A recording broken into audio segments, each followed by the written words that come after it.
Good morning children. How are you all? I am fine and I hope you also are fine at home. Home learning કાર્યક્રમમાં આપ સૌનું સ્વાગત છે. આજે આપણે યુનિટ 4માં પેજ નંબર 41 ઉપર એક્ટિવિટી 5 કરવાના છીએ. હું ધારું છું કે આપ સૌએ પાઠ્યપુસ્તક ખુલ્લું રાખ્યું છે અને પોતાની નોટબુક પણ પાસે મૂકી દીધી છે. આપ સૌ ભણવા માટે તૈયાર છો? તો ચાલો આજે આપણે એક્ટિવિટી 5ની શરૂઆત કરીએ. Children, unit 4 longer, sharper, bigger. Activity 5. બાળમિત્રો, એક્ટિવિટી 5માં આપણે 5 ખાલી જગ્યાઓ એક્સરસાઇઝ કરવાની છે, જેમાં કરેક્ટ ઓપ્શન પસંદ કરીને આપણે જવાબ લખીશું.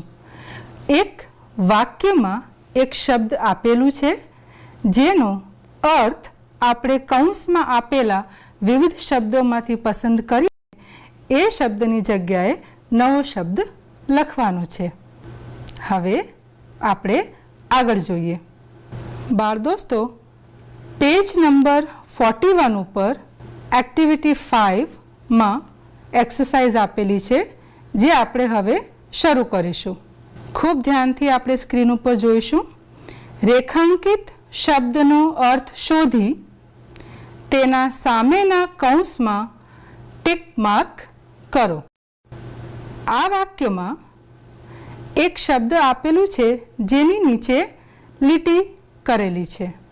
એ શબ્દની જગ્યાએ એનો અર્થ શોધીને આપણે એ વાક્ય ફરીથી લખીશું. Let's start children. Number 1. The eagle can see very far. It has sharp eyes. 3 વિકલ્પો આપેલા છે. પહેલા આપણે એને વાંચી લઈશું. પહેલો વિકલ્પ છે big. બીજો વિકલ્પ છે powerful. ત્રીજો વિકલ્પ છે beautiful. અગાઉ જે શબ્દો આપણે શીખી ગયા એની અંદર આ શબ્દ અને એનો અર્થ બંને તમે જાણી ચૂક્યા છો. હવે તમારે વિચારવાનું છે કે આ 3 વિકલ્પો પૈકી કયો વિકલ્પ સાચો હશે અને શાર્પની જગ્યાએ એ શબ્દ આપણે લખીશું. વિચારો બાળ દોસ્તો. હું ધારું છું આપ સૌએ જવાબ શોધી લીધો છે. ચાલો હું જવાબ આપું છું અને તમે મેચ કરો કે તમારો જવાબ સાચો છે કે નહીં. ખરાની નિશાની બીજા વિકલ્પ ઉપર આપ જોઈ શકો છો, પાવરફુલ. તો શાર્પ શબ્દની જગ્યાએ આપણે ફરીથી આ વાક્ય લખીશું, પણ શાર્પની જગ્યાએ હવે આપણે કયો શબ્દ લખીશું બાળ મિત્રો? પાવરફુલ. અને આ વાક્ય આપણે ફરીથી વાંચીશું. ખૂબ ધ્યાનથી આપ પણ મારી સાથે વાંચજો. The eagle can see very far. It has powerful eyes.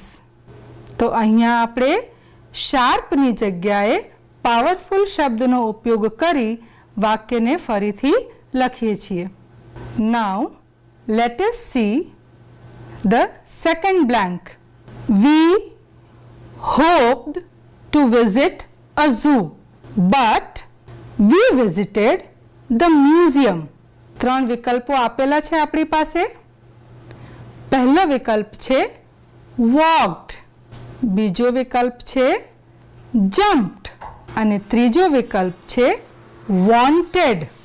ચાલો વિચારો બાળ દોસ્તો, કયા શબ્દને અંડરલાઈન કરવામાં આવેલું છે? hoped. HOPED. hoped. બાળ દોસ્તો, આ વાક્યમાં આપને ખબર પડી ને? We hoped to visit a zoo, but we visited the museum.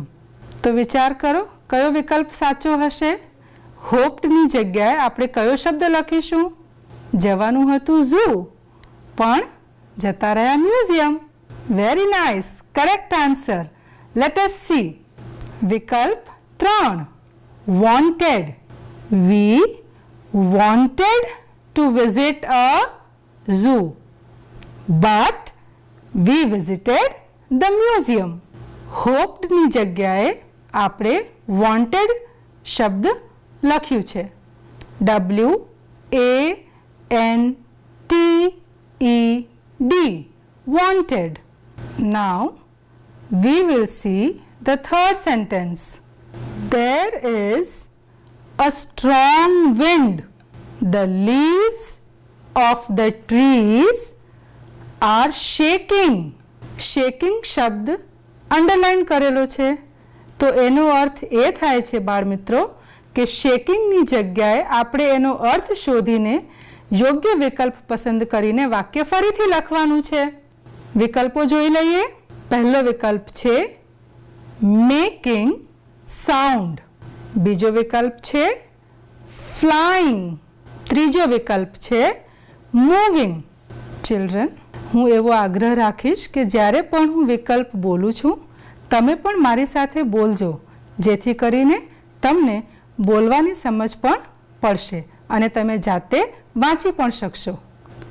હવે આપ સૌ વિચારો, શેકિંગ શબ્દની જગ્યાએ કયો વિકલ્પ આપણે મૂકીશું? જવાબ શોધી લીધો છે? ચલો હવે હું બતાવું છું અને આપ મેચ કરી શકશો કે આપનો જવાબ સાચો છે કે ખોટો. વિકલ્પ ત્રીજો મૂવિંગ. તો હવે આ વાક્ય આપણે ફરીથી વાંચીશું. There is a strong wind. The leaves of the trees are moving. શેકિંગની જગ્યાએ આપણે મૂવિંગ શબ્દનો ઉપયોગ કર્યો છે. All of you have understood? Now we will see the fourth sentence. Raj has the special power to fly in the sky. Underline કરેલો શબ્દ કયો છે? Special power. હવે આપણે વિકલ્પો જોઈએ. પહેલો વિકલ્પ છે એક્સ્ટ્રા કેપેસિટી, બીજો વિકલ્પ છે લાઇક અ બર્ડ અને ત્રીજો વિકલ્પ છે ગુડ બોય. ખૂબ શાંતિથી વિચારો. સ્પેશિયલ પાવર શબ્દની જગ્યાએ આપણે કયો વિકલ્પ પસંદ કરીશું અને તમે તમારા પાઠ્યપુસ્તકમાં યોગ્ય વિકલ્પમાં ખરાની નિશાની કરો અને પછી હું તમને સૌને જવાબ બતાવું છું, જેથી કરીને તમે તમારું જવાબ ચકાસી શકશો. અને સાચો જવાબ છે extra capacity. Raj has the extra capacity to fly in the sky. જે વધારેની ક્ષમતા આપણી પાસે હોય છે એ ક્ષમતા કોઈ પણ વસ્તુ મૂકવાની અથવા કોઈ વ્યક્તિ પાસે પણ કોઈ વિશેષ ક્ષમતા હોય એને આપણે કેપેસિટી તરીકે ઓળખીએ છીએ. તો આ વાક્યમાં રાજ પાસે સ્કાયમાં ઉડવા માટે એક્સ્ટ્રા કેપેસિટી છે તેવું દર્શાવવામાં આવ્યું છે. તો આપ સૌને આ વાક્ય ખૂબ સરસ રીતે સમજાઈ ગયું હશે. અને હવે આપણે છેલ્લું વાક્ય જોઈશું. Sentence number 5. The water turned into ice. ફરી રીડ કરું છું બાળ દોસ્તો. The water turned into ice. Underline કરેલું શબ્દ છે turned into. વોટરનો અર્થ પણ આપ સૌને ખબર છે, આઈસનો અર્થ પણ આપ સૌ જાણો છો.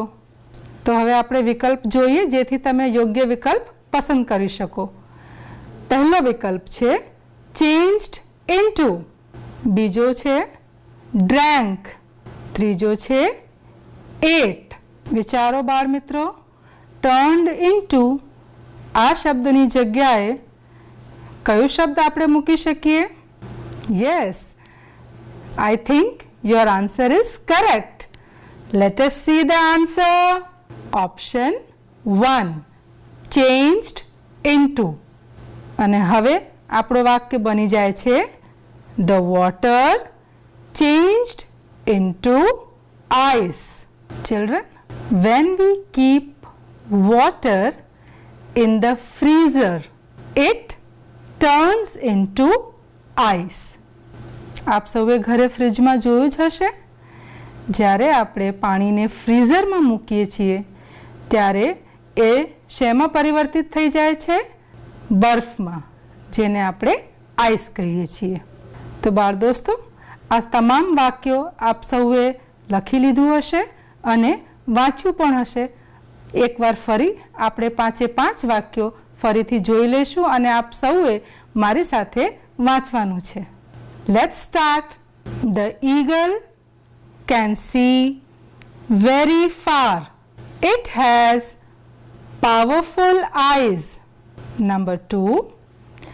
We wanted to visit a zoo, but we visited the museum. We wanted to visit a zoo, but we visited the museum. Number 3. There is a strong wind. The leaves of the trees are moving. Number 4. Raj has the extra capacity to fly in the sky. Raj has the extra capacity to fly in the sky. Number 5. The water changed into ice. The water changed into ice.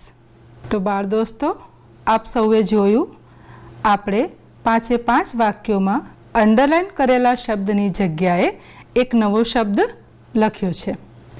Sharp એની જગ્યાએ આપણે લખ્યું powerful. હોપ્ડ એની જગ્યાએ આપણે લખ્યું wanted. Shaking એની જગ્યાએ લખ્યું moving. Special power એની જગ્યાએ લખ્યું એક્સ્ટ્રા કેપેસિટી. ટર્ન્ડ ઇન્ટુ એની જગ્યાએ લખ્યું આપણે ચેન્જ્ડ ઇન્ટુ. આ શબ્દો અલગથી પણ તમે તમારી નોટબુકમાં લખજો અને એના સ્પેલિંગ્સ પણ તમે યાદ કરશો. આપ સૌને મજા પડી હશે અને આ એક્ટિવિટી ખૂબ સરસ રીતે સમજાઈ ગયું હશે. તો હોમવર્કમાં તમે આ વાક્યો ફરીથી ઘરે લખવાનું છે અને નવા શબ્દો પણ સ્પેલિંગ યાદ કરીને લખવાનું રહેશે. હવે આપણે બીજા ક્લાસમાં મળીશું. ત્યાં સુધી ટાટા.